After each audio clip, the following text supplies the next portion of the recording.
हाणे असांखे ॿोलीअ जे लहजनि डायलैक्ट्स जे बारे में या मुहावरनि सब डायलैक्ट्स जे बारे में कुझु ॿुधायो त लहजो छा हूंदो आहे, ॻाल्हाइण जो ढंग या अंदाज़ ऐं लफ़्ज़नि जी फेर फार जो कहिड़ो सिलसिलो हूंदो आहे या उन में कहिड़ी ख़ासियत हूंदी आहे जंहिंजे करे उहे अलॻि अलॻि लहजनि जी सूरत में सुञाणा ऐं सम्झा वञनि था।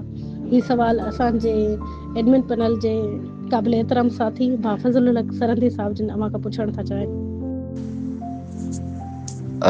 ॿोलीअ जा जेके लहजा हूंदा आहिनि उन्हनि जा बुनियादी महरक समाजी ज़िंदगीअ जी इनफ़रादियत हूंदी आहे। उते जेके शयूं आहिनि उन्हनि जा नाला, उनजो इस्तेमालु ऐं गॾोगॾु कुझु उन जा महरक जेके आहिनि उहे सोतियाती हिसाब सां बि आहिनि, जीअं माण्हू उन्हनि खे अलॻि अंदाज़ सां ॻाल्हाइनि था। ऐं हिकिड़ी शइ आहे, पहिरियों असांखे सम्झणु खपे त मुहावरो छा खे चइबो आहे। मुहावरो कंहिं बि ख़िते जे मख़सूस जेका ॿोली हूंदी आहे उनखे बि सॾियो वेंदो आहे, ऐं ॿियो मुहावरो वरी हिकु अलॻि इस्तिलाह बि आहे असां वटि। उन जी माना उन ॿिन्ही खे बि सम्झण में असां वटि थोरो तज़ाद रहियो आहे। हाणे जेको मुहावरो इस्तिलाह सां तालुक़ु रखे थो, जीअं असां चवंदा आहियूं इस्तिलाह ऐं मुहावरा, त उहो मुहावरो चइबो आहे मस्दरी फ़इल ते मुश्तमिल अहिड़ो लफ़्ज़ी मेड़ जेको अधु लुग़वी अधु समाजी माना ज़ाहिर करे। जॾहिं चऊं था मिठो ॻाल्हाइणु, हाणे मिठो ॻाल्हाइणु जॾहिं असां चऊं था त इन में ॻाल्हाइणु त मिठो खटो चहिरो फिको कोन थींदो आहे। ॻाल्हाइण मां मुराद ॻाल्हाइणु आहे इहा लुग़वी माना आहे, पर मिठे मां मुराद आहे वणंदड़ ॻाल्हाइणु। इहो मुहावरो आहे। जेको असां ॿीअ माना में इस्तेमालु कंदा आहियूं मुहावरो, जंहिंमां मुराद लहजियाती फ़र्क़ु आहे, उहो बि कंहिं इलाइक़े जी निशानदेही कंदो आहे।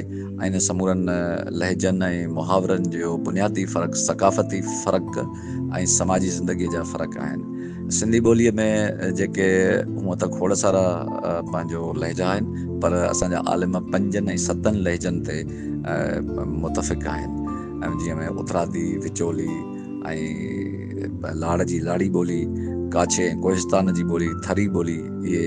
उन खां पोइ सिंध जे ॿाहिरियां जेके इलाइक़ा आहिनि, बलूचिस्तान जा सिबी, बलूचिस्तान ॿेले जी ॿोली, त उतां जदगाली ऐं इन क़िस्म जा ॿिया लहजा बि आहिनि। हाणे इन में जेको फ़र्क़ु पैदा थिए थो उहो समाजी ज़िंदगीअ जी लफ़्ज़ियात जी चूंड ऐं उन्हनि जो आहंग ऐं उन्हनि जी अदायगी इहा आहे। मिसाल तौरु असां जॾहिं काछे जी ॿोली इस्तेमालु कयूं था त उते जेका लफ़्ज़नि जी चूंड थींदी, वरी उन जी जेका माना समाज ऐं सक़ाफ़त मां लफ़्ज़ खणनि था, उहा उतां जे लफ़्ज़नि जे हिसाब जी हूंदी, ऐं उहा लफ़्ज़नि जी चूंड ऐं उतां जी खयल माना हिकिड़े ख़िते जे ॿोलीअ खे ॿिए ख़िते जे ॿोलीअ खां अलॻि हैसियत ॾिए थी, सुञाणप ॾिए थी, जंहिंखे असां ॿोलीअ जो लहजो चऊं था।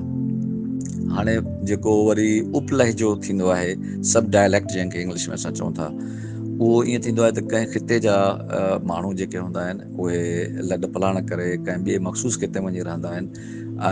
बुनियादी जेको उन्हनि जो लहजो हूंदो आहे उहो असुलो को उन इलाइक़े जो हूंदो आहे, पर उते वञी उन्हनि ते नए इलाइक़े जे लहजे जा असरत पवंदा आहिनि, थोरे फ़र्क़ सां उहो ॻाल्हाईंदा आहिनि, त उनखे असां उप लहजो बि छॾींदा आहियूं। या वरी कॾहिं कॾहिं उहा हिजरत या माइग्रेशन न बि थिए, पर मख़सूस जाग्राफ़ियाई इलाइक़नि सां लहवचड़ जेका ॿोलीअ जी हूंदी आहे उहा कंहिं हिसे ताईं, लहजे जे हिसे ताईं, जाग्राफ़ी हिसे ताईं असरअंदाज़ थींदी आहे, त उतां जो जेको लहजो हूंदो आहे उहो बि बुनियादी सेंट्रल लहजे खां जेको आहे थोरो फ़र्क़ु वारो थी पवंदो आहे, जंहिंखे असां उप लहजो चवंदा आहियूं।